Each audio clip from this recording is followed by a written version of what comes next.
والأنفس والثمرات وبشر الصابرين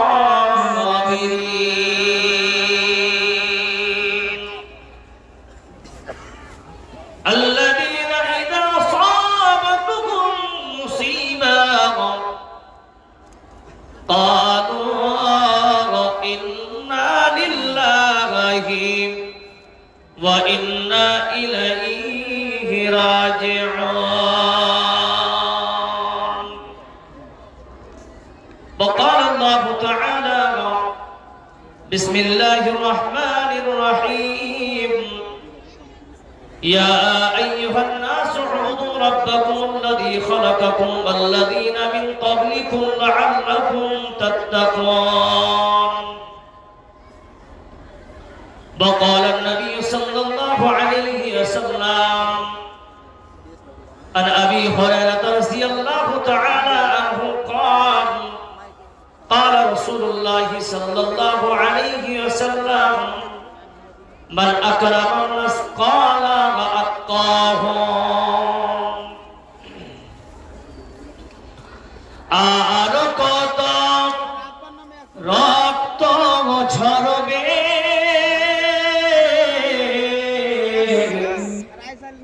আর কত মানুষ মরবে,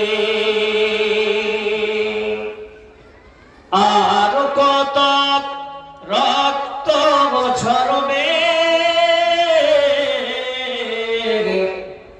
আর কত মানুষ মরবে। কখনো কি আর সোনালি জামানা, কখনো কি আর সোনালি জামানা, অমরের যুগ ফিরে আসবে, শান্তির দেশ ফিরে আসবে। আর কত রক্ত ঝরবে, আর কত মানুষ মরবে। কত আজ বিধবা হলো যে নারী, কত যে মায়ের কল করেছ খালি, কত আজ বিধবা হলো যে নারী, কত যে মায়ের কল করেছ খালি। রক্তে রঙিন পৃথিবী জমিন, রক্তে রঙিন পৃথিবী জমিন, চেয়ে দেখো ভাই দো জাহানে, চেয়ে দেখো ভাই দো জাহানে। আর কত রক্ত ঝরবে, আর কত মানুষ মরবে। উপস্থিত মঞ্চ উপবিষ্ট যোগ্যতম আজকের সবার সভাপতি সভাপতি সাহেব, ওলামাই হযরত হুফাজান একরাম আজিজ তালেবা ও তালেবা, আজকে জলসার প্রধান অতিথি বিশিষ্ট অতিথিবৃন্দ, দূর দূরান্ত থেকে আগত মেহমানান একরাম, অত্র এলাকার আল্লাহ পাকের জাকিরিন শাকিরিন মুহিব্বিন আইদাম, পর্দানাশী মা ও বোনেরা, সমস্ত প্রশংসা সমস্ত তারিফ সেই মহান রব্বুল আলামিনের, যিনি আজ আপনাকে আমাকে সকলকে অত্যন্ত ভালোবেসে এ কোরআনী মাহফিলে আসার বসার পাশাপাশি কিছু আলেমকে বলার মতো এবং আপনাদেরকে শুনবার মতো যে মহান স্রষ্টা তৌফিক ইনায়েত করেছেন, সেই মহান স্রষ্টার আমরা সকলে শুকরিয়া আদায় করব। জোরে সোরে পড়ি আলহামদুলিল্লাহ, জোরে বলেন আলহামদুলিল্লাহ। লক্ষ্য করে দরুদ সালাম নাযিল আপনার নবী, আমার নবী তথা বিশ্ব নবী জনাবে মুহাম্মদ রাসূলুল্লাহ, সকলে পড়ুন সাল্লাল্লাহু আলাইহি ওয়াসাল্লামের উপরে আল্লাহুম্মা সাল্লি আলাইহি আল্লাহুম্মা বারিক আলাইহি। প্রিয় মুসলিম সমাজ, আমার সময় সংকীর্ণ, তাই এই অল্প সময়ের মধ্যে আমি সূরা বাকারার 21 নম্বর আয়াত সূরা বাকারার 155 এবং 56 নম্বর আয়াত এবং বুখারীর একটি ছোট্ট হাদিস আপনাদের সামনে রেখেছি। কোরআন এবং হাদিসকে সামনে রেখে অল্প সময়ের মধ্যে আমি এখান থেকে বিদায় নেব। মা তৌফিক ইল্লা বিল্লাহ। রব্বি ইশরাহ লি সাদরি ওয়া ইয়াসসির লি আমরি ওয়াহলুল উকতাদাম মিন লিসানি ইয়াফকাহু কওলি। আজ বর্তমান পরিস্থিতিকে সামনে রেখে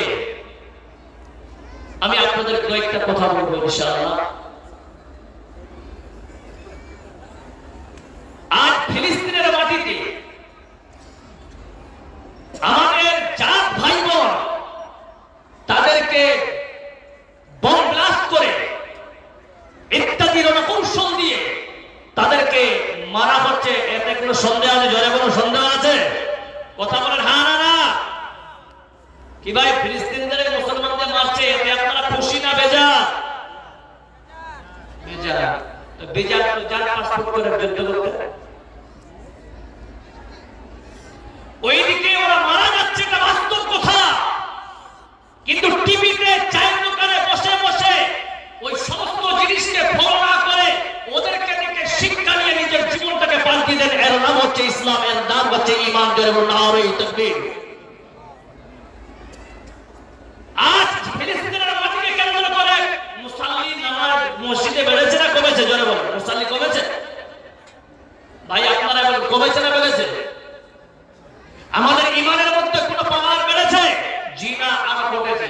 এর জ্বলন্ত প্রমাণ দিচ্ছি আপনার কাছে। আপনাদের কাছাকাছি প্রতিদিন মার্কেটে জিলাপি পাওয়া যায়? হারা না বলুন, জিলাপি পাওয়া যায়, পাপড় পেঁয়াজি এভরিথিং সব জিনিস পাওয়া যায়। যদি আপনি মনে করেন তা আপনি বেলুন পর্যন্ত প্রতিদিন কিনে নিয়ে আসতে পারেন, এরকম বাজার আছে কিনা জলে বলুন। কিন্তু এইরকম প্যান্ডেল সাজিয়ে এইরকম বড় বড় আলেমরা, আমি কোনো বড় আলেম নই, আমি আল্লাহ বলছি, এই স্টেজে যারা বসে আছে ওনাদের ছাত্রের ছাত্র হওয়ার যোগ্য আমি নয়। কিন্তু আপনার থেকে আমি কিন্তু অশিক্ষিত মানুষ, কিন্তু তবুও বলছি, ভালো করে বুঝেন কথাগুলো আমার।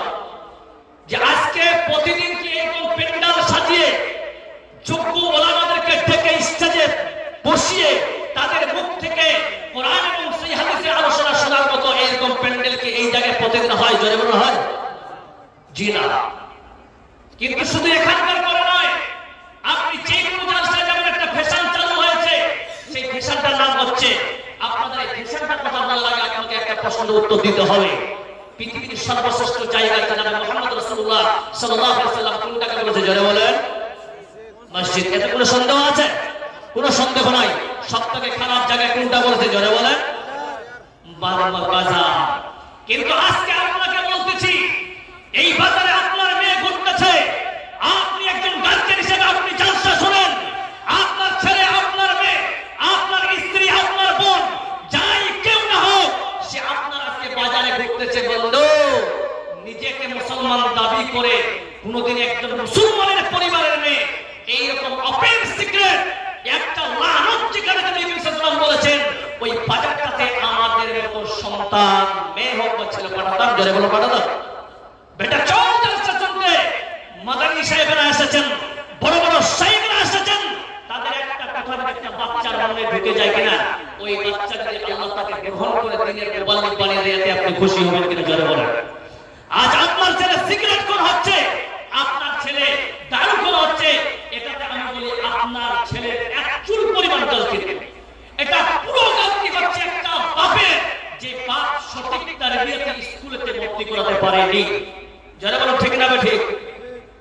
আজ একটা সন্তানকে যদি অ্যাকচুয়ালি আপনি তাকে সঠিক জায়গায় রাখতে চান, ওই বাবার ওই সন্তানের মুখ থেকে প্যার ভরা মুহাব্বতে আপনার বাপ কথা শুনতে চান, তাহলে আসেন আপনাকে করা লাগবে কি? এই দ্বীনি তালিম আপনাকে দিতে হবে। বলুন সুবহানাল্লাহ ওয়া বিহামদিহি। যেই বাচ্চার কাছে দ্বীনি তালিম নাই, ওই বাচ্চা যদি আইএস আইপিএস হয়, তবুও ও ঘুষ খেতে ছাড়বে। কথা বলেন ছাড়বে? ছাড়বে না। আল্লাহ পাক বলছেন, ইবাদত শুধু নামাজটার নাম নয়, ইবাদত শুধু নামাজ নয়,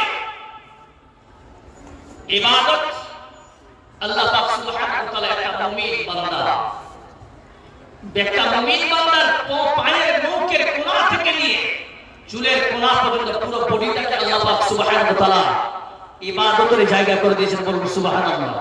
মুমিন পেশাব যদি করতে যায় আর সঠিক শরীয়ত মোতাবেক যেভাবে জনাবে মুহাম্মদ রাসূলুল্লাহ সাল্লাল্লাহু আলাইহি ওয়াসাল্লাম বলেছেন ওইভাবে যদি পেশাব করে আসে আল্লাহ তাআলা সওয়াব লিখবেন। বলুন সুবহানাল্লাহ। এটাও ইবাদত। মুমিন হাসবে, এটাও ইবাদত। মুমিন কাঁদলেও ইবাদত। মুমিন বাজারে যাবে, বাজারটা করবে, এটাও ইবাদত। মুমিন হাঁটবে, এটাও ইবাদত। এভরিথিং মুমিন প্রত্যেকটা কাজে ইবাদত বলেছেন সুবহানাল্লাহ। জোরে নারায়ে তাকবীর, জোরে নারায়ে তাকবীর। আল্লাহ পাক বলছেন বিসমিল্লাহির রহমানির রহিম। ইয়া আইয়ুহান নাস উবুদু রাব্বাকুম আল্লাযী খালাকাকুম ওয়াল্লাযীনা মিন ক্বাবলিকুম লাআল্লাকুম তাত্তাকুন। হে পৃথিবীর মানুষেরা, ইয়া আইয়ুহান নাস, এখানে কথাটা নাস কথাটা আম বলা হয়েছে। এখানে ইয়া আইয়ুহান কয়জন বলবে? একজন। বলুন ঠিক না বেঠি? কিন্তু মারটা কাছে দেখেন আল্লাহ পাক বলছেন ইকরা বিইসমি রাব্বিকাল্লাযী খালাক। পড়ো তোমরা ওই রবের নামে যে তোমাকে সৃষ্টি করেছে। এই কথা থেকে আমি একটা আয়াত নিয়ে আসলাম। কেন আল্লাহ পড়তে বলছেন? কার নামে পড়তে বলছেন? দেখেন ওই রবের নামে যে রব আপনাকে সৃষ্টি করেছে। আর এই আয়াতে আল্লাহ পাক বলছেন ইয়া আইয়ুহান নাস উবুদু, বান্দা সব তোমরা আমার দাসত্ব করো, আমার গোলামি করো, আমাকে এক বলে স্বীকার করে নাও। আর এই দিকে বলছি তোমরা সর্বপ্রথমে যে আল্লাহ কোরআনে যে আয়াত নাযিল করেছেন, বান্দা আমাকে তুমি চিনতে পারবা কেন করে? আল্লাহ বলছেন আগে পড়ো, পড়ার পরে সেই রবের নামে পড়ো। রবের নামটাকে এখানে নিয়ে আসা গেল, তারা মনে পড়াটা হবে আল্লাহর জন্য। আর যেই বান্দা আল্লাহর জন্য লেখাপড়া করবে, আমার আগে ইব্রাহিম সাহেব আলোচনা করছিলেন, বলছেন আমি আল্লাহর জন্য করেছি। বান্দা সব আপনি যদি যাকাত দেন আল্লাহকে আল্লাহ মনে করে আল্লাহর সন্তুষ্টির জন্য যাকাত দিবে। আপনি দান করবেন আল্লাহর জন্য। আপনি পৃথিবীতে যা করবেন তাই বলে এটা নয় আমি জিনা করব আল্লাহর জন্য না, আমি সুদ খাবো আল্লাহর জন্য না। যে বান্দা আল্লাহ কোরআনে যে হালাল গুলা বলেছে, যে হারাম আইন করেছে, মুমিন বান্দা কোনদিন আল্লাহর আইনের বাইরে একটা জিনিস করতে পারে না। এরই নাম হলো ওয়াহিদু রাব্বাকুম, এরই নাম হলো আল্লাহকে আল্লাহ বলে স্বীকার করা। আর আল্লাহকে মেনেছে, হাত করে এসেছে, আবার কাউরের সঙ্গে বাটপারি চুরি চলতেছে। আপনি একজন নামাজি অথচ আপনি সুদখোর বাইর হয়েছেন, আপনি সুদ খান, আপনার ছেলের দ্বারাই সুদ খান। এগুলা তো কোনো কামনা, কোনো পাক্কা ইমানদার ব্যক্তির নয়। আল্লাহ বলছেন ইয়া আইয়ুহাল্লাযীনা আমানু ওয়া কুনু মা'আস সাদিকিন। বান্দা শোনো, তুমি যতই কিছু করো না কেন বান্দা, তাহলে তোমার একটা ফিউচার বলে জিনিস আছে। ওই ফিউচারটার নাম হলো জান্নাত। ওই জান্নাত যদি পেতে চাও, তোমার সামনে কেউ নাই, তুমি দেখতেছ রাস্তাটা অন্ধকার, কোনো বাতি নাই, তাহলে বাতিটা কোন জায়গায় গেলে পাবো? আল্লাহ বলছেন ওই বাতির নাম হলো আল্লাহ। পৃথিবীতে সবচেয়ে সাদেকিন আল্লাহ ওয়ালা বানিয়েছেন, আলেম ওলামাদের বানিয়েছেন।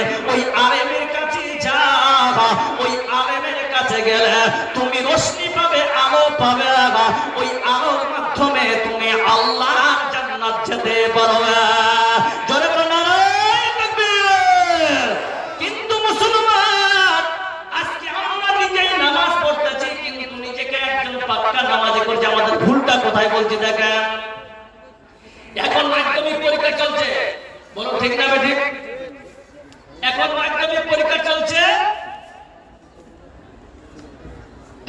পরীক্ষা চলছে, এরপরে ফাইনাল হবে। ফাইনাল পরীক্ষার আগে দেখবেন মাধ্যমিক এবং উচ্চ মাধ্যমিক বাচ্চাগুলোর বাবারা কি করবে জানেন? সায়েন্স গ্রুপটাতে 95 এর উপর নাম্বার নেওয়ার জন্য তারা করবে কি, একটা স্পেশাল একটা মাস্টারের ব্যবস্থা করবে। যে মাস্টারটাকে বলেছে, স্যার আপনি দুইটা, একটা মেয়ে একটা ছেলে আছে, আপনি কত টাকা নেবেন জোরে বলুন। বলে 3 মাস নয় 6-4 মাস পড়াবো, 50,000 টাকা নেবেন। 50,000 আপনাকে 60,000 দেবো, কিন্তু শর্ত একটাই যে আপনাকে 95 এর উপর আমরা বাচ্চাগুলোকে সায়েন্স গ্রুপের নাম্বার নিয়ে আসতে হবে। বলছে কিনা জোরে বলুন। কিন্তু রেজাল্ট হলো, মার্কশিট হাতে পেয়েছে, মাথা ঘুরে গেছে, 45.3% নাম্বার ছেলে মেয়ে পেয়েছে। মাথা ঠিক থাকবে? সঙ্গে সঙ্গে প্রটেস্ট করার জন্য বাইক বের করে মাস্টারকে বলছে, স্যার এটা আপনি কি করলেন? আমার ছেলে মেয়ে তো লাইফটাই বরবাদ হয়ে গেল। কি হয়েছে আপনার ছেলে মেয়ে? বলছে আপনাকে 50-60,000 টাকা দিলাম 95 প্লাস নাম্বার জন্য, কিন্তু আপনি দেখছেন 45-50 পার হচ্ছে না, বিষয়টা কি? তো মাস্টার কি বলছে যে আমি পড়ানোর দায়িত্ব নিয়েছিলাম, পরীক্ষাতে লেখার দায়িত্ব ওকে তো বাঁচতে হবে। পরীক্ষার লেখার দায়িত্ব আমি নেই। আজ একটা মুসলমানে কিন্তু দেখুন নামাজ তো পড়তে চায়, কোনদিন একটা ইমাম সাহেব আমাকে প্রমাণ করে দেখো, ইমাম সাহেব আপনাকে একটা নামাজ দিয়ে বলতে বিষয়টা আমার নামাজটা দেখেন তো, আমি নামাজটা পড়ছি কিনা, আমার নামাজটা বলে যেগুলো দেন। লাখ লাখ ওলামা বলে বলেছে আজকে এই প্রশ্নটা কেউ উত্তর দিতে পারে না, যে আমার কাছে কেউ সব করে বলছে আমার নামাজটা পড়ছে কিনা। এই জন্য আলহামদুলিল্লাহ ওলামারা ঘরোয়া প্রোগ্রাম করে নামাজের প্রশিক্ষণ দিচ্ছেন। এতে আবার কিছু মানুষ বলছে আরে এগুলা ফটো দেখি আমার টাকা পাচ্ছে, বলেছে কি বলে না? ব্রাদার ইসলাম ভুল ভ্রান্তি ছেড়ে দেন। দুনিয়াতে আজকে মাদ্রাসাগুলো দ্বারাই আমাদের ঈমান টিকিয়ে থাকবে, বলুন সুবহানাল্লাহ। যদি বলুন নারায়ে তাকবীর। এই কোরআনকে ভালোবাসেন, আলেমদের সঙ্গে শ্রদ্ধা জানান, কারণ আল্লাহ কোরআন বলছেন, কোরআন নিজেই বলছেন ইন্নামা ইয়াখশাল্লাহু মিন ইবাদিহিল উলামা। পৃথিবীতে একটাই জাতি রয়েছে যেই জাতিটাকে আল্লাহ পাক সুবহানাহু ওয়া তাআলাকে ভয় করে, এই জাতিটাকে উলামা। তাই আপনাদেরকে বলি, আপনি ওলামা হতে পারেন, শুধু মৌলবি ফারাগাত করলে যে ওলামা হবে তাই নয়। আপনি ওলামা বলতে কি, এখানে ওলামা অনেক ব্যাখ্যা করতে উপস্থিত, তার মধ্যে আপনাকে বলি আপনি ভালো কাজ করবেন, ভালো আমল করবেন, ইনশাআল্লাহ আল্লাহর কাছে পছন্দের হলে আপনার ফিউচার প্ল্যানিং সাকসেস হবে, বলুন ঠিক না বেঠিক? শুধু মণ্ডলী, তাই আল্লাহ পাক সুবহানাহু ওয়া তাআলা বলছেন তোমরা পড়বে আমার নামে, যেই আমার নাম করে পড়বে ওর মধ্যে কোনো দুনিয়া থাকবে না। দুনিয়া থাকবে না বলতে কি, ওর মধ্যে কোনো অহংকার থাকবে না। ও যা করবে আমার জন্য করবে, কাউকে শিক্ষা প্রদান করবে আমার জন্য করবে, লেখা আইএস অফিসার হবে আমার জন্য হবে, আইপিএস অফিসার হবে আমার জন্য হবে, একজন বড় প্রফেসর হবে, ডক্টর হবে আমার জন্য হবে। যখন আমার কাছে আমার জন্য হবে, ওই ব্যক্তির দ্বারা কোনোদিন খারাপ কাজ সমাজের কোনো হতে পারে না। শুধু মণ্ডলী, এবার ইবাদত করতে গিয়ে আমাদের সবথেকে বড় ভাইরাস জিনিস বেরিয়েছে, এবার কি? হক মারামারি। হক মারামারি যেটা একেবারে হারাম। হারাম যদি বডিতে না থাকে ভাইজান, আমি ইবাদতের মধ্যে এটা বলছি, যেটা বলছিলাম একটা যে জায়েজ একটা হারাম, হারামটাকে আপনাকে মানলে যাবে এটা নয়। শুধু মণ্ডলী, মুসনাদে আহমদ হাদিস নাম্বার 2222 নম্বর হাদিস, আল্লাহর নবী জনাব মুহাম্মদ রাসূলুল্লাহ সাল্লাল্লাহু আলাইহি ওয়াসাল্লামের একজন সাহাবা ছিলেন, যেই সাহাবাটার নাম হলো আব্দুল্লাহ ইবনে জারির। আমি বলেছিলাম ইমানদার বাজার করবে, এটা ইবাদত, কিন্তু বাজারটা যদি শরীয়তের মোতাবেক না হয় বরবাদ, আর যদি শরীয়তের মোতাবেক হয় বান্দা, তাহলে মনে করবেন আপনার সব কিছু ইবাদতের মধ্যে পড়বে। আব্দুল্লাহ ইবনে জারির নিজের গোলামকে ডেকে বলেন, ও গোলাম শোনো, তুমি কিছু টাকা নাও, বাজারে যাবে, বাজারে কি একটা ঘোড়া কিনে নিয়ে আসো। ঘোড়া কিনতে গেল, ঘোড়া কিনে নিয়ে মালিকের সামনে আব্দুল্লাহ ইবনে জারিরের কাছে এসে পৌঁছে দিয়ে গেল। আব্দুল্লাহ ইবনে জারির বলছেন, গোলাম শোনো, তুমি যে ঘোড়াটা কিনে নিয়ে এসেছো, এই ঘোড়াটার দাম কত হয়েছে একবার বলো। ওই গোলাম বলছেন, মালিক মশাই 200 দিনার দিয়ে খরিদ করেছি। বলছেন না, যার কাছে কিনেছ সে হয়তো ভুল করে তোমাকে দিয়েছে। শোনো গোলাম, ওই লোকটাকে তুমি চিনতে পারবা? বলে হ্যাঁ হ্যাঁ আমি শুনতে পারবো। বলছেন চলো। যখন চলে গেলেন ওই লোকের সঙ্গে সাক্ষাৎ হলো। সাক্ষাৎ হওয়ার পরে এবার লোকটাকে দুটি প্রশ্ন করলাম, এবার করছি না, সময় অনেক কমে যাবে। সেই বলছেন ভাইজান, প্রথম হলো আপনি কি বাজার সম্বন্ধে অজ্ঞ? বাজার সম্বন্ধে কি আপনার জ্ঞান নাই, না আপনি অভাবের কারণে এই ঘোড়াটা বিক্রি করেছেন? বলছেন আমি অজ্ঞ নয়, আমি কোন অভাব স্বভাব নাই, কিন্তু বাজারে নতুন আসলাম, এই বাজার সম্বন্ধে আমার কিছু জানা নেই, কোনটা জিনিস কেমন বিক্রি হবে। বন্ধুরে, আব্দুল্লাহ ইবনে উমার, আব্দুল্লাহ ইবনে জারির ওই মানুষটাকে বলছেন ভাইজান আমার গোলামের হাতে বড় ভুল হয়ে গেছে। বলে কি হয়েছে? তুমি যে ঘোড়াটা বিক্রি করেছো এই ঘোড়াটার আসল দাম তুমি পাও না, তুমি নিজেই করে নিজের ঘোড়ার দাম বলা। বলছেন না হবে না, আপনি ঘোড়াটা একটু আগে কিনে নিয়েছেন, মেহেরবানি করে আপনি পড়েন, আপনি পড়ান, গোলামের হাতে আপনি পড়ান। বলছেন না না আপনার জিনিস আপনাকে পড়াতে হবে। বলুন সুবহানাল্লাহ। ওই ইহুদি বলছেন ভাই শোনো, এই ঘোড়াটা চালান 300 দিনার দিবে। বলছেন না এখনো পারফেক্ট হয় নাই, 400 দিবেন, 500 দিবেন, 600 যখন বলেছে আব্দুল্লাহ ইবনে জারির বলছেন বাস বাস ভাই এবার ঠিক হয়েছে। সঙ্গে সঙ্গে নিজের গন্তব্যস্থলে দুইজন চলে গেল। এই হাদিস থেকে আমরা বুঝতে পারলাম আজকে ও মুসলমান, আজকে আপনি নিজের ভাইকে বাজারে গিয়ে ঠকাচ্ছেন, নিজের জমি কিনতেছি, ওই নিজের জমির উপরে দালালি শুরু করেছেন।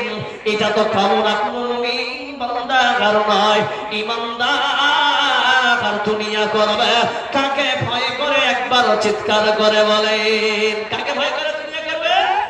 যারা বলেন কাকে? আল্লাহকে ভয় করে। কিন্তু আল্লাহকে ভয় করে কেমন চলবে শোনা।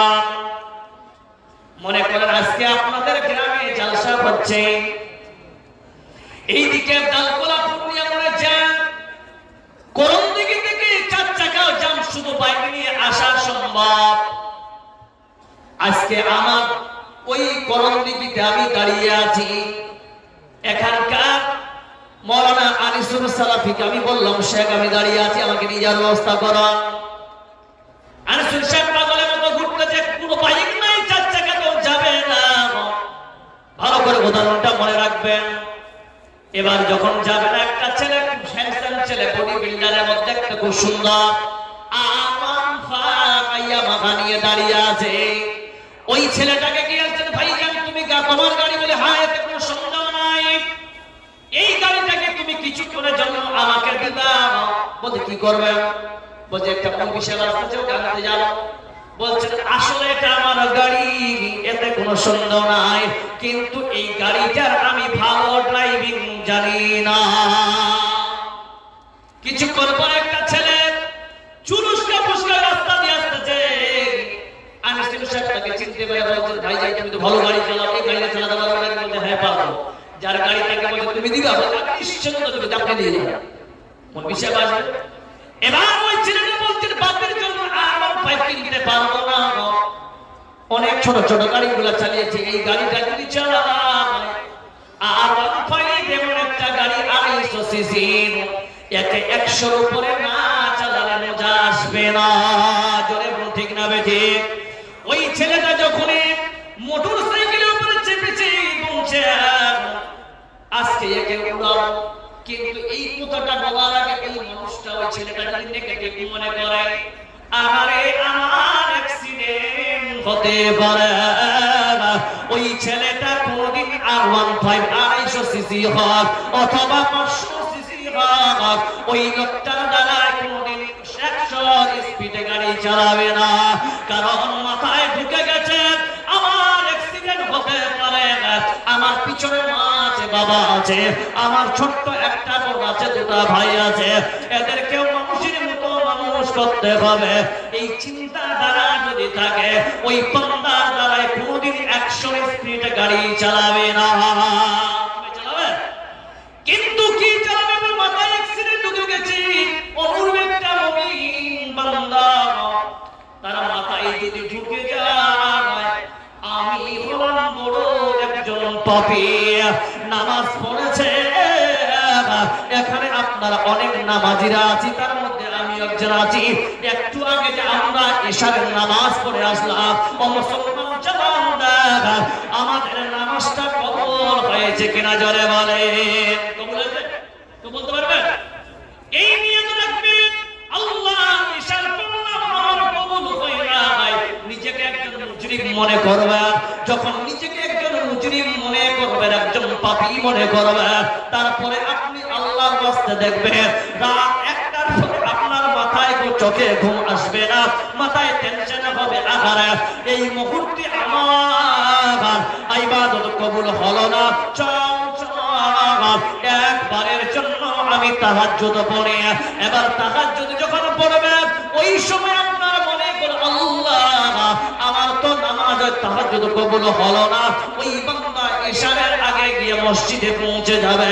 বান্দা যখন যাকাত দিকে মনে করবে আরে আমার যাকাত কবুল হবে না, সেই সময় আর ভালো ভালো করে যাকাত দেওয়ার চেষ্টা করবে। বান্দা যখন দান দিতে যাবে মনে করবে আল্লাহ এটাই হয়তো আমার হাত দিয়ে শেষ দান যাচ্ছে, মনে হয় কালকে আমি আর দুনিয়ায় বাঁচব না।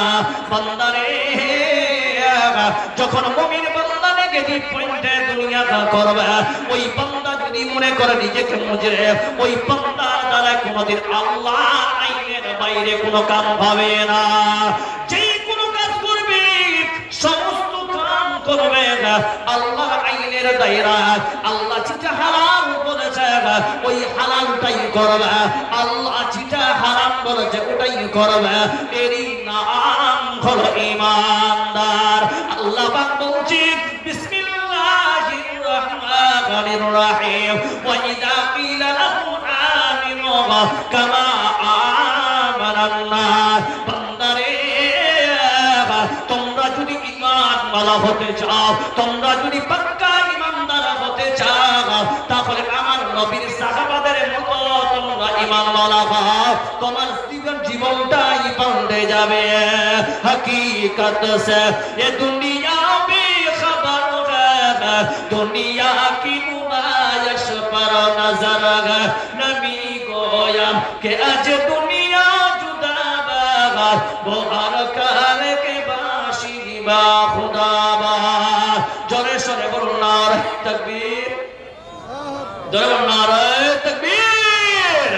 सुधी मंडली ताकले देखे আল্লাহ পাক বলতেছেন বান্দা তোমরা যদি ওইরকম হও তাহলে আসো।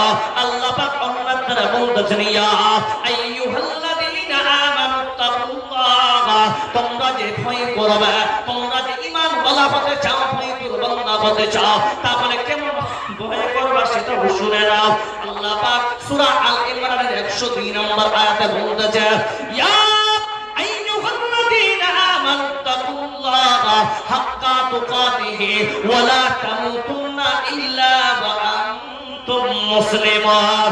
বান্দারে তোমরা আল্লাহকে ভয় করো যেমন ভয় করার কথা, মানে ইয়া আইয়ুহাল্লাযীনা আমানু তাকুল্লাহ আল্লাহকে ভয় করো, হাক্কা তুকাতিহি ভয় করার মতো করো, ভয় করার মতো করো। শুধু বললে হবে না আল্লাহ আছে, না না না, এটা তো শুধু বিশ্বাস করা লাগবে না, বিশ্বাস করাটার নাম ঈমানদার, কিন্তু তার উপরে আল্লাহ বলছেন ভয় করাটার নাম আল ঈমানদার। ঈমানদার ভয় করবে, কিন্তু ভয় করার সঙ্গে শুধু আল্লাহ আছে এটা নয়, আল্লাহ বলেছেন, আল্লাহ মানা করেছেন, এরই নাম হলো হাক্কা তুকাতিহি। দারু খাওয়াটা হারাম, কোরআনে আছে, হাদিসে আছে কুল্লু মুসকিরিন হারাম, এটা হলো দারুটা হারাম, কিন্তু আল্লাহর নবী বলেছেন আমরা সাধারণ পাবলিককে কিছু আলেম বলছে কুল্লু মুস্কিরিন যদি হারাম হয় তাহলে বিড়ি সিগারেট দারু গোম্বা ফুটকা সব হালাল। এটা তো খামনাখুরো মুমিনের নয়। এখানে এলাকাবাসীরা আপনারা আছেন বলুন তো একটা ছেলে বিড়ি খেয়ে কোটিপতি হয়েছে বিড়ি খেয়ে কোটিপতি হয়েছে হয়নি ফুটকা খেয়ে বাপকে 20 কোটি টাকা কামিয়ে দিয়েছে হয়েছে। দেখবেন যারা গুটকা খাবে যারা বিড়ি খাবে ওদের যে আল্লাহ একটা সুন্দর নুরানি চেহারা দিয়েছে আছে না ভাই। গুটকা খাওয়াকে দেখবেন জীবনে সে পরিপূর্ণ পূর্ণাঙ্গ ভাবে পেট ভরে খেতে পারবে না, কারণ প্রত্যেক খাবার গুটকা মিশাই নিয়ে মিস্টার গুটকা খেয়ে নিলেন। কিন্তু ও আমার শুনো, যারা বলেছেন এইগুলো হারাম নয় মাকরুহ তাহলে দলিলটা নিয়ে নেন। আন আয়েশা রাদিয়াল্লাহু তাআলা আনহা قالت قال رسول الله صلى الله عليه وسلم كل مسكر ومفتر حرام। মুস্কিরও যদি হারাম হয় মুফতিরও হারাম হবে। মুস্কির ওকে বলা হয় যে এই জিনিসটা খাবার পর মানুষের কোনো হস বলে থাকে না। বাপকেও শালা বলে, নিজেকে প্রধানমন্ত্রী বলে কি বলে না যারা তার উপর পাক্কা। কিন্তু এটা হলো দারুণ। মুফতির কাকে বলা হয়? মুফতির বলা তার শব্দের অর্থ হলো পেয়েছে না বলে ভালো লাগে না। বারবার পড়া গেল যাওয়ার পর বলছেন ও আব্দুর রহমান ভাই বাড়িতে আসলে কে ওই একটা জানাটা খুল ওই একটা বিবি বের ভাই ঘুম ধরে না এর নাম হলো মুফতি। কেউ বলতেছে এই মুরবিরা বিড়ি সিগারেট তাম্বাকু গুটকার পিছনে লেগেছে। বন্ধুরে সত্যি কথা বলেছি বলছো শোনেন, আমার বিড়ি না খেলে পায়খানা হয় না। জোরে বলুন ঠিক না বেরে? এটা তো খামনাখুরো মুমিন বান্দার নয়। আপনার দ্বারা তো কোনো একজন নামাজি কষ্ট করলে চলবে না।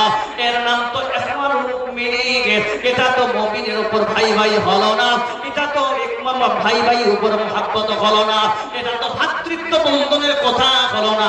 আপনি তো ভাতৃত্ব বিচ্ছেদের কথা আনতে চাই। কারণ বন্ধুরে আল্লাহ যেটা হারাম করেছে এটাই হারাম মেনে নেওয়ার নাম হলো ইমানদার। জিন্দেগি এক কিরায়ে কা ঘর হ্যায়, জিন্দেগি এক কিরায়ে কা ঘর হ্যায়, এক না এক দিন बदलना पड़ेगा। मौत जब तुझको आवाज देगी घर से बाहर निकलना पड़ेगा।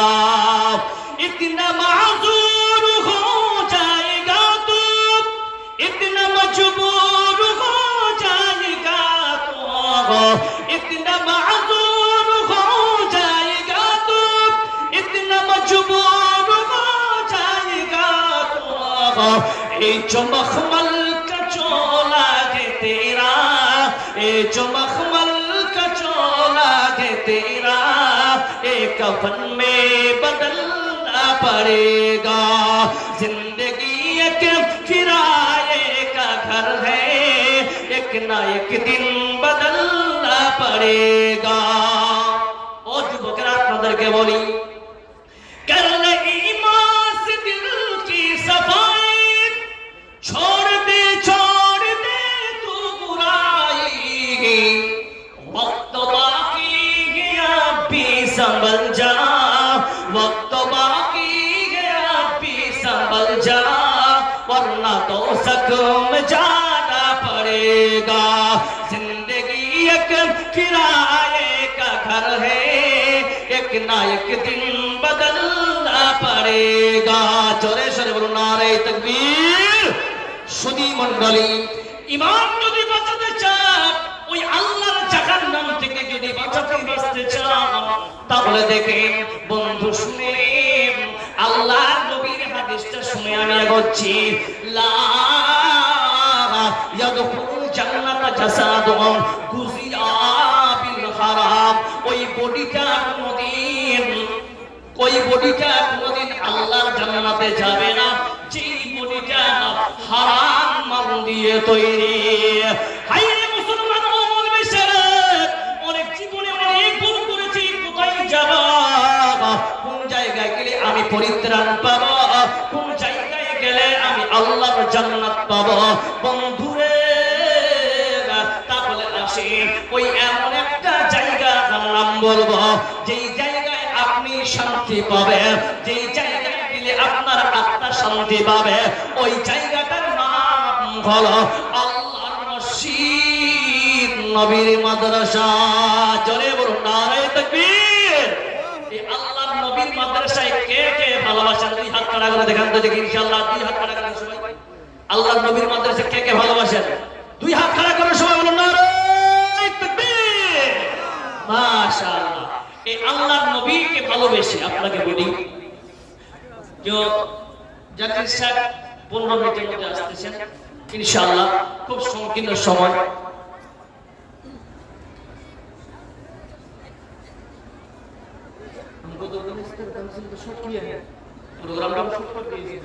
अच्छा माशाअल्लाह, अभी क्या थोड़ा बड़ा के भाई जल्दी जजाकल्लाह खैर जजा। तो আপনাদেরকে বলি, এই যে মাদ্রাসা মসজিদ সব আল্লাহর রাসূলের, বলুন ঠিক না বেঠিক? তে রাসূলের মাদ্রাসায় আমাদের সহযোগিতা করতে হবে। আপনাকে বলছি না আপনি 10 লাখ টাকা দিয়ে সহযোগিতা করেন, আপনাকে বলবো না আপনি 10,000 টাকা দিয়ে করেন, আপনার সাধ্য মতো আপনি দান করবেন। বলুন সুবহানাল্লাহ। লাভ কি? লাভ কি? তাহলে কোন মানুষ যদি দান করার পরেও ডাউট ফিল করে, তাহলে এটা ভুল দান। আন আবি হুরায়রা রাদিয়াল্লাহু তাআলা আনহু, বুখারী শরীফ হাদিস নাম্বার 1421 নম্বর হাদিস। হাদিসের রাবি হচ্ছেন আবু হুরায়রা। আমি আপনাকে একটা হাদিস শোনাচ্ছি, হাদিসটার শুধু সারাংশটা শুনে দিতে পারবো। বিশাল লম্বা হাদিস। যে একজন ব্যক্তি দান করতে গিয়ে নিজেকে মানুষের একে দেখে দেখছেন, কাউকে একবার দিলেন, চোরকে দান করলেন, একবার একজন মানে বেশ্যা নারীকে দান করলেন, আর একবার একটা কিপটা ধনীকে দান করলেন, ও নিজেই বলতে পারছে না যে আমার দান কবুল হলো কি হলো না। সহিহ বুখারীর হাদিস, হাদিস নাম্বার 1421। হাদিসের রাবি হচ্ছেন আবু হুরায়রা।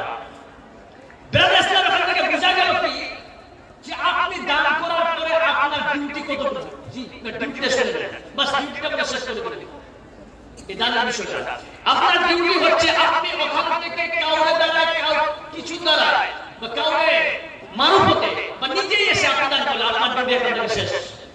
বাস এর ফলাফল, এর নেকি, এর একটা মেন ক্যাটাগরিতে যাই পৌঁছাবে, মেন গুডানে গিয়ে পৌঁছাবে, এটা আল্লাহর দায়িত্ব। বলুন সুবহানাল্লাহ। আপনার কাম শেষ। এবার এই টাকা যারা ভোগ করবে, এই টাকা যারা ভোগ করবে, আল্লাহ তাআলা কিয়ামতের দিনে তাদের কাছে হিসাব দিবে। বলুন সুবহানাল্লাহ। আসেন এরপর একটা ছোট্ট মজার একটা হাদিস শুনিয়ে দিই।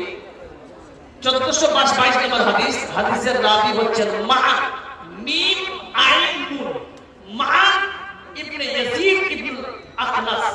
হাদিসটা যে কোন মানুষ, এখানে যদিও নফল সাদকার কথা আছে, নফল সাদকা বলতে কি বোঝাচ্ছেন? যে ইয়াজিদ মাআনের আব্বা উনি বড় লোক আর মাআন গরিব, বাবাটা আমার সঙ্গে আলাদা হয়ে যায়, আমার বেটা গরিব হয়ে যায়, বাবা আবার বড় লোক হয়ে যায়। তো মাআন বাবা তার অনেকগুলো সাদকার স্বর্ণ মুদ্রা সাদকা হিসেবে বের করে দিয়েছে। এবার মাআন ওই ম্যানেজারের কাছে বলছে আমাকে দেন, আমি তো এর ভোগ করা নেই, যদিও নফল সাদকা বলছি আগে। এবার ম্যানেজারের কাছ থেকে নিয়ে নিয়েছে। আল্লাহ নবীর কাছে বাপ বেটা গিয়ে বলছে ইয়া রাসূলুল্লাহ আমি দিতে পারবো, ইয়া রাসূলুল্লাহ আমি দিতে পারবো। বাপ বলছেন আল্লাহর নবীকে ইয়া রাসূলুল্লাহ আমি কি আমার ছেলেকে সাদকা দিতে পারবো? এবার মাআন বলছে ইয়া রাসূলুল্লাহ আমি কি বাবার নাম খেতে পারবো? আল্লাহ নবী বলে তোমার দানটা কবুল করেছেন, তোমার নেমাটাও ঠিক হয়েছে। বলুন সুবহানাল্লাহ বিহামদিহি। এটা কিন্তু নফল সাদকার ব্যাপারে, এটা ডাইরেক্ট নয়, এটা নফল সাদকার ব্যাপারে নিতে পারে। তাহলে আজ আমরা এই এলাকায় একটা বিশাল প্রতিষ্ঠান তৈরি হতেছে। আপনাকে বলি না বলে থাকতে পারছি না, কারণ ওই মাদ্রাসা যেহেতু আমাদের প্রাথমিক শিক্ষা, জামিয়াতুল ইমাম আল বুখারী কিশোরগঞ্জ, সবাই জানেন না ইনশাআল্লাহ। আজ আপনাদের গর্ব, এই জায়গায় মাত্র প্রথমে 10 কাঠা মাটি কিনেছিলেন নাকি? এখন আলহামদুলিল্লাহ ইউনিভার্সিটি তৈরি হচ্ছে। জোরে বলুন নারে তাকবীর, জোরে নারে তাকবীর। আজ এইরকম একটা প্রতিষ্ঠান এই উত্তর দিনাজপুর মাটিতে হওয়া দরকার কিনা এখন বলবো না, বলছেন না কি ভাই হওয়ার দরকার আছে কিনা? যে ইউনিভার্সিটি থেকে যে মাদ্রাসা থেকে একটা হাফিজে কোরআন তৈরি হবে, ওই হাফিজে কোরআন যদি একটা পুরো আলেমে দ্বীন হয়, পাশাপাশি ওই হাফিজে কোরআন আলেমে দ্বীনের পাশাপাশি ওই ছেলে যদি একটা আইএস অফিসার হয়, আর ওই আইপিএস অফিসার যদি আজকে উত্তর দিনাজপুর রায়গঞ্জে পোস্টিং হয়, আর আপনার এলাকায় কোনো সমস্যায় সম্মুখীন যদি আপনারা হয়ে থাকেন, একান্তি 1 কোটি টাকা যদি তার কাছে ঘুষ নিয়ে যান, ছেলেটা ঘুষ খাবে? আরে হানারা বরং খাবে। কেন খাবে না? কারণ তার কাছে যে আছে আল্লাহর কোরআনের বিদ্যা, রাসূলের হাদিস, যারা বলেন সুবহানাল্লাহ। আর আপনার ছেলেকে যদি অনলি বিনা কিনি তালিম ছাড়াই নাস্তিকতার বেড়া জানে, তাকে শুধু ওয়ালি জেনারেল দিয়েছেন, আপনার ছেলে যদি বড় অফিসার হয়, ও ঘুষটা যে হালাল এটুকু তার মাথায় ঢুকেনি, বলাদার ইসলাম, তাহলে আপনার ছেলে। এই জন্য আপনাকে বলছি, কোরআন সঙ্গে মহব্বত লাগান, কোরআনের সঙ্গে মহব্বত করুন। এই কোরআনের সঙ্গে মহব্বত যদি করতে না পারলে আপনারা মনে মনে ভাববেন মৌলভী সাহেব ছেলে তো বড় হয়ে গেছে। কেউ বলছেন আমার ছেলে নাই মেয়ে নাই, কাকে পড়াবো? বাপ আপনাকে একটা সলিউশন দিচ্ছে, আমি কোনো বড় আলেম নয়, কোনো ফতোয়া দিতে জানি না। আপনার যদি মনে থাকে যে আমি প্রত্যেক বছরে এখানে অনেকগুলো মাদ্রাসা আপনাদের এলাকায় আছে, একটা বাচ্চার যদি আপনি দায়িত্ব নিতে পারেন, আর ওই বাচ্চা যদি আপনার আলেমের দিন হয়, পাক্কা সাচ্চা একজন মুবাল্লিগে দাঈ হয়, ওই বাচ্চা যতদিন থাকবে তো এটা সাদকা জারি আপনার নামায় আমলে পৌঁছাতে হবে। জোরে বলুন সুবহানাল্লাহ। আজ আমরা দান করতে গিয়ে আবার ওপেন সিক্রেট বলে বেড়াচ্ছি, ভাই কি হলো, দিলা ওকে দিলা আমাকে দিলা, কোনো লাভ হবে না। আল্লাহ বলেন ওয়ালাম ইয়াখশা ইল্লাল্লাহ, বান্দা একবার আমাকে ভয় কর। একটু মুখটা বন্ধ রাখ, তোর সওয়াব তো আমি দিব, তুই বলে বেড়াচ্ছিস কেন? বান্দা তোমার সওয়াব আমি দিব। জোরে সরে বলুন সুবহানাল্লাহ। যেই নবী আমাদেরকে এত সুন্দর আদর্শ দিয়েছেন, এই মাদ্রাসার মতো আর কোনো সম্পদ আমাদের কাছে এখন বর্তমানে কিছু নাই। যে মাদ্রাসা শুধু তিনই তালিমের পাশাপাশি আধুনিক শিক্ষাও তারা রাখছেন। এখান থেকে আমি এই জন্য বলে দিলাম যে একটা আলেমা হোক বা একটা হাফিজে কোরআন হোক, সে যদি উচ্চ শিক্ষায় শিক্ষিত হওয়ার পরে সে যদি বড় উচ্চ মর্যাদা পেয়ে যায়, তাতে আমরা খুশি হবে না? বেজার জনগণ খুশি হবে তো? সুধী মণ্ডলী, এই জন্য আমাদেরকে আজ মুক্ত হস্তে এই প্রতিষ্ঠানকে আমাদের দান করতে হবে। জোরে বলুন ইনশাআল্লাহ। কে কে আল্লাহ এই কোরআনকে ভালোবেসে 10 টাকা হলে 1 টাকা দান করুন, সবাই হাত খোলা করে আল্লাহ কবুল করবে। জোরে বলুন। পাইলে নিরালাই গো নবী, পাইলে নিরালাই, পাইলে নিরালাই গো নবী, পাইলে নিরালাই, তুই নয়নে চুমুকাবো, চরণ ধুলি মাখবো গায়, পাইলে নিরালাই গো নবী, পাইলে নিরালাই। আছেন নবী কত দূরে, লোহিত সাগরের তীরে, মদিনার ওই সোনার ঘরে, মদিনার ওই সোনার ঘরে আছেন যিনি সর্বদাই, পাইলে নিরালাই গো নবী, পাইলে নিরালাই, পাইলে নিরালাই গো নবী, পাইলে নিরালাই। উম্মতি উম্মতি করে কান্দেন যিনি জীবন ভরে। ভাই ঠিক না বেটি বলছি ভাই? উম্মতি উম্মতি করে কান্দেন যিনি জীবন ভরে, এখনো কান্দেন নবী ও প্রিয় উম্মতির মায়ায়, পাইলে নিরালাই গো নবী, পাইলে নিরালাই, পাইলে নিরালাই গো নবী, পাইলে নিরালাই। ও বন্ধু আমার শোনান, আল্লাহর কেমন গোলাম আছেন, এই মদিনা আল্লাহর নবীর মাদ্রাসাকে লক্ষ্য করে 10,000 টাকা দান করবে। কেউ আছেন নাকি ভাই এখানে? তাড়াতাড়ি করেন, কারণ টাইম খুব শর্টে চলে আসছে। জি, কেউ আছে 10,000 টাকা দেওয়ার মতো? বেশি নাই কেউ? কতগুলো লোক দাঁড়িয়ে বসে আছে, এদিকে সব চেয়ারে বসে আছেন, আপনারা সব দামি মানুষ, মাশাআল্লাহ। কেউ নাই এখানে 10,000 টাকা দুধ থেকে লাগা বলেন হায় বাবা আমি দিব? কেউ নাই এখানে? বাদ দিয়ে আমার কাকা বাবা আছে কেউ 10,000 টাকা দেওয়ার মতো? জি, as-সাদকাতু তারাদ্দুল বালা। সাদকা একটা এমন নিয়ামত, মানুষের বালা মুসিবত দূর হয়ে যাবে। আজ আমরা 2010 এর আগে যদি লক্ষ্য করে দেখেন, 2012 আগে লক্ষ্য করে দেখেন, মানুষ সুগার চিনত না। ভাই চিনত? সুগার চিনত না, ক্যান্সার মুষ্টিমে চিনত। এখন থাইরয়েড অ্যাভেলেবিলিটি বেশি। থাইরয়েড অ্যাকচুয়ালি 95% মহিলাদের হয়, 5% ছেলেদের হয়। কিন্তু আজ আমরা অনেক রোগীরা আক্রান্ত হওয়া সত্ত্বেও নিজেকে গর্ব মনে করতেছি যে আজ আমরা সুগার হয়ে যাচ্ছি মিষ্টি চা দিয়ে। তোমাকে লজ্জা থাকা দরকার, যেটা আল্লাহর কন্ট্রোল গজব হয়েছে, তাই না ভাই? এই যে সুগার হচ্ছে, থাইরয়েড হচ্ছে, অনেক বড় বড় রোগে আক্রান্ত, এতে মানুষ আমরা শিক্ষা নেওয়া দরকার। কিন্তু এই জায়গাটা দেখেন, আজকে যে জিনিসটার অ্যাভেলেবিলিটি বাড়িয়ে গেছে তার কদর কমে গেছে। আগে ভয় পেতে এমন নাই, মানে কোনো ব্যাপার নাই, টাকা আছে ওষুধ খাচ্ছে। তাই বলছি, যদি নিজেকে বড় রোগে আক্রান্ত, বড় রোগে আক্রান্ত আছে, এই রোগ থেকে যদি নিজেকে একদম নিঃস্ব হতে চান, নবী করিম সাল্লাল্লাহু আলাইহি ওয়াসাল্লাম আবু দাউদ শরীফের হাদিস এসেছে, দাউম মারজাতুন বিসাদকা, সাদকা করুন, যতই বড় রোগে আক্রান্ত হন না কেন আল্লাহ সব রোগকে নির্মূল করে দিবে। জোরে বলুন নারায়ে তাকবীর। ভাই এখানে কেউ না 10,000 টাকা দিবেন আল্লাহ রাস্তায়? কেউ নাই? এই নবীর মাদ্রাসা দান করবেন কেউ নাই এখানে? আল্লাহ। আচ্ছা 10,000 নাই, 5,000 দিবেন না কেউ? 5,000 দেওয়ার মতো নাই? মাশাআল্লাহ, আপনাদের টাকা নাই। আচ্ছা বাংলাতে বলছি, বুঝতে পারছেন না মনে হয়? 5-এর পরে 3টা জিরো বলেছি, এবার বুঝা গেছে যে 5,000 নাই। আচ্ছা যাই হোক,